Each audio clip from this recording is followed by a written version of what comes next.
Hi friends, నా పేరు Pavan. Welcome to my reviews తెలుగులో. మొత్తానికి నామినేషన్స్ ప్రోమో అయితే రిలీజ్ అయింది. ప్రోమోలో మామూలు రచ్చలేదు, చాలా కంటెంట్ ఉంది. అండ్ దట్టు నామినేషన్స్ నిన్న జరిగిపోయే నామినేషన్ లిస్ట్ గురించి కూడా ఈరోజు మాట్లాడతాను. నేను చెప్పబోయే లిస్ట్ 90-95% మీరు చూస్తారు. 100% చెప్పకూడదు కాబట్టి నేను చెప్పట్లేదు.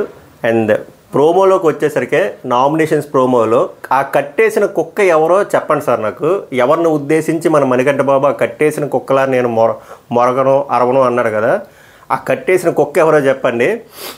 అండ్ సోనియా ఆకులా గారు కొంచెం లైన్ దాటుతున్నారా అని మీకు అనిపించిందో లేదో కామెంట్ చేసి చెప్పండి. ప్రేరణ గారిది సోనియా గారిది డిస్కషన్ మీకు ఎలా అనిపించిందో చెప్పండి. మాట్లాడుకుందాం అన్ని క్లియర్గా. బట్ ఈ 3 పాయింట్లు నాకు బాగా అనిపించాయి. వీటి గురించి మీకు ఏమనిపించింది చెప్పండి, నేను డీటెయిల్గా చెప్తా. అండ్ నామినేషన్స్ అప్డేట్ కూడా చెప్తా. ఫస్ట్ టైం చూసినట్టయితే సబ్స్క్రైబ్ చేసుకోవడానికి చూడండి. కంటెంట్ నచ్చితే లైక్ చేయండి. ఇలాగా 24/7 లైవ్ అప్డేట్స్, రివ్యూస్ అన్నీ వస్తాయి. సో ప్రోమో స్టార్టింగ్ నామినేషన్స్ యాక్చువల్గా 1 డే లేట్ చేశారు. ఇంకో 2 days లాగ్ చేయాల్సింది, సరిపోదును. కరెక్ట్గా చెప్పాలంటే నిఖిల్, యష్మి గౌడ సేవ్ అయిపోయారు కేవలం చీఫ్స్ ఉండడం వల్ల. లేకపోతే వాళ్ళకి కూడా బలంగా పడేమాట దెబ్బలు. నామినేషన్స్లో లిస్టులో కన్ఫామ్గా ఉండేవారు. నేరో ఎస్కేప్ అంటారు. సో వాళ్ళు judges in the sense chiefs అవ్వడం వల్ల వాళ్ళు జడ్జెస్ అయ్యారు. వీళ్ళు ముగ్గురును ఎవరు, నైనిక, యష్మి గౌడ అండ్ నిఖిల్. సో వీళ్ళు ముగ్గురు నామినేషన్స్లో ఉండరు. ఇది 100% క్లియర్, ఇందులో ఎటువంటి డౌటు లేదు. సో వాళ్ళకి 3 మాలలు ఇచ్చి ఆ చైర్లో కూర్చోమన్నారు. అండ్ వాళ్ళు కూడా డెసిషన్ తీసుకునేది ఉంది. ఎందుకంటే లాస్ట్ ప్రోమో కట్ చూస్తే మీకు అర్థమైపోద్ది. ఎందుకంటే ముగ్గురు పరిగెట్టుకొచ్చి అక్కడ ఎదురుగా పొట్ట ఉంది, ఆ పాతల బైర పొట్టలాగా, అందులో కత్తి ఉంది. కత్తి తీసి ఎవరు పొడిసారు చూశారు కదా, బేబక్ గారిని పొడిసారు. దాన్ని బట్టి మీకు అర్థమైపోవాలి బేబక్ గారు నామినేషన్స్లో ఉన్నారని చెప్పి. ఇదే లీక్ కదా, ఉన్నదే చెప్తున్నాను నేను. సో ప్రోమో స్టార్టింగ్ కట్ చేస్తే ఎలా వచ్చిందో మాట్లాడదాం. As expected fire brand Sonia Akula గారు ఈమె మంచో చెడో ఏది అనిపిస్తే అది మాట్లాడుతున్నారు.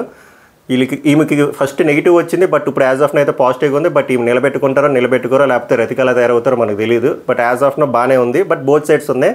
ఈరోజు ప్రోమోలో ఆ పాయింట్లు కొన్ని నాకు నచ్చలేదు, అది మాట్లాడతారు.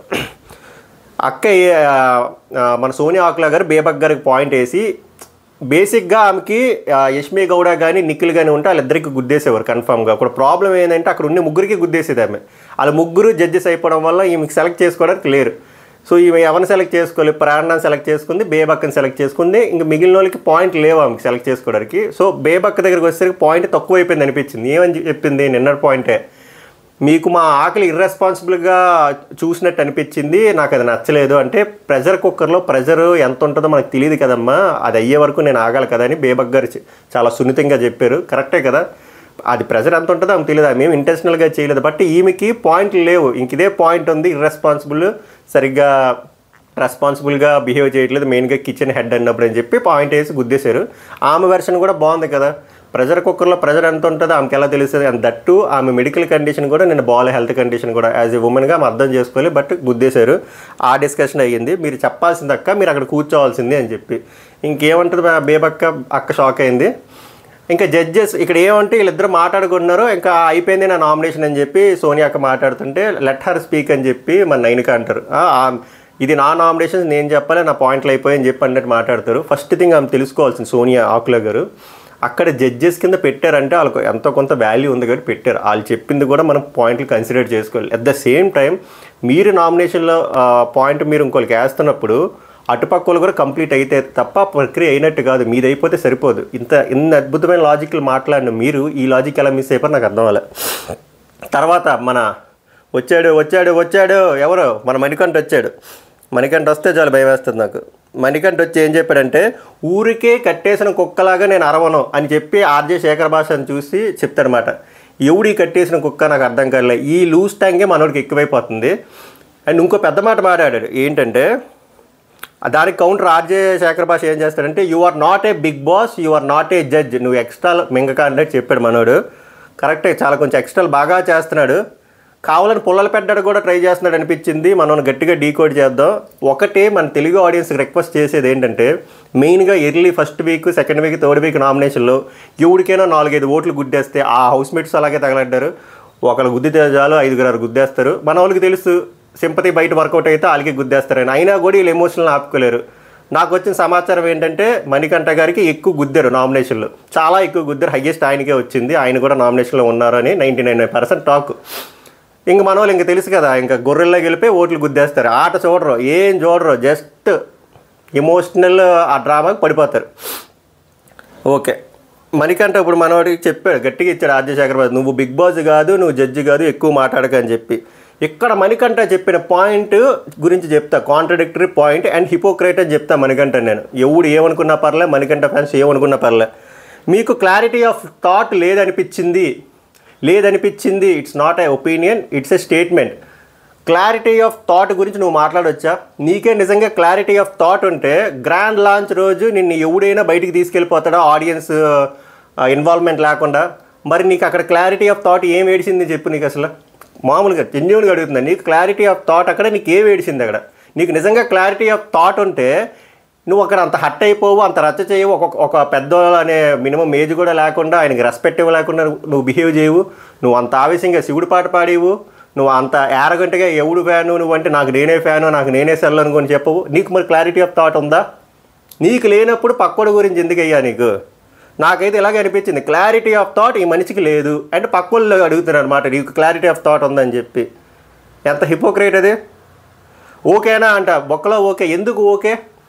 అసలు నువ్వు నామినేషన్ పాయింట్ వేస్తున్నావా లేకపోతే ఏంటి చీఫ్ షెఫ్ షో వేస్తున్నావా? అంతా సీజనింగ్ చేసి ఓకేనా, టేస్ట్ ఓకేనని నువ్వు పాయింట్ చెప్పినోడు బలంగా చెప్పు. ఓకేనా ఏంది అక్కడ మనోడు గట్టిగిస్తాడు, ఓకేనా ఏంటి, ఓకే కాదు అయితే ఏంటి పాయింట్ తీసేస్తావా?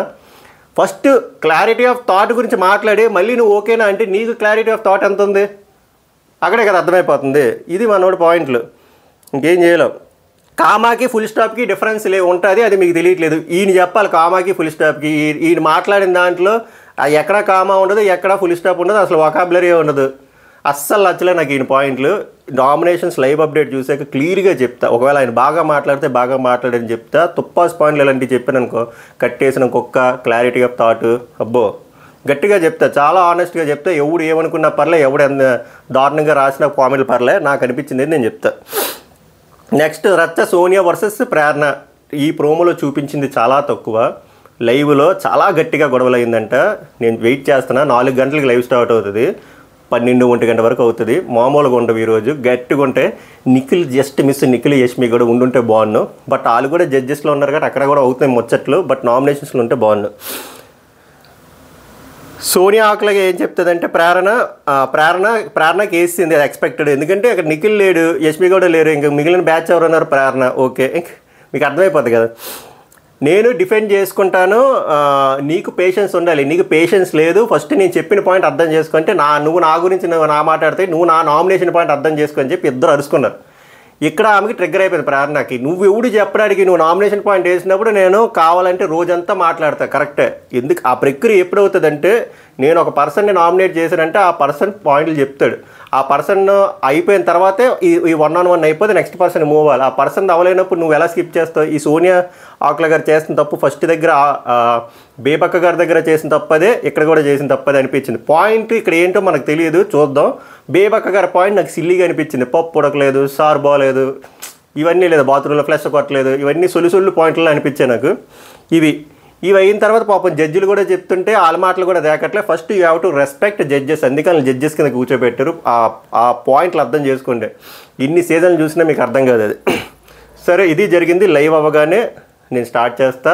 ఇంట్రెస్టింగ్ నామినేషన్స్ ఏమైనా ఉంటే వెంటనే వచ్చి చేస్తాను, అండ్ లైవ్ అప్డేట్స్ కూడా ఉంటే midnight వరకు అన్నీ చెప్తా. జస్ట్ సబ్స్క్రైబ్ చేసుకొని లైక్ చేయండి. ఇంకా నామినేషన్స్ లిస్ట్ వస్తే మణికంఠకి గట్టి గుద్దరంటే ఎక్కువ. ఇప్పుడు చెప్పబోయే లిస్ట్ 90-95% వస్తుంది, 100% నేను చెప్పలేను కాబట్టి. మణికంఠ, విష్ణుప్రియ, సోనియా ఆకుల గారు, ఆర్జే శేఖర్ భాష, బేబక్క అండ్ పృథ్వీ వీళ్ళు 6 నామినేషన్స్లో ఉన్నారు. వాళ్ళ జడ్జెస్ 3 నామినేషన్స్లో వేయకూడదు కాబట్టి, ఇన్ ద సెన్స్ చీఫ్స్ 3 వేయకూడదు కాబట్టి వాళ్ళు 3 లేరు. మిగిలిన వాళ్ళకి సీతాకి ఇంకెవరికో ఒక్కొక్కటి ఓటు వచ్చిందంట, ఒక్కొక్క ఓటు వచ్చిన వాళ్ళు కన్సిడర్ చేయలేదు. సో ఈ 6 నామినేషన్స్లో ఉన్నారు. ఇది మ్యాటరు. నామినేషన్స్ కోసం ఈగర్గా వెయిట్ చేస్తున్నాను, ఎవడు అద్భుతమైన పాయింట్లు చెప్తారని చెప్పి. మీరు కూడా మన వీడియో కోసం వెయిట్ చేయండి, లైక్ చేయండి, కామెంట్ చేయండి, సబ్స్క్రైబ్ చేయండి. మళ్ళీ నెక్స్ట్ లైవ్ అప్డేట్తో మళ్ళీ కలుద్దాం. Until then take care, bye bye.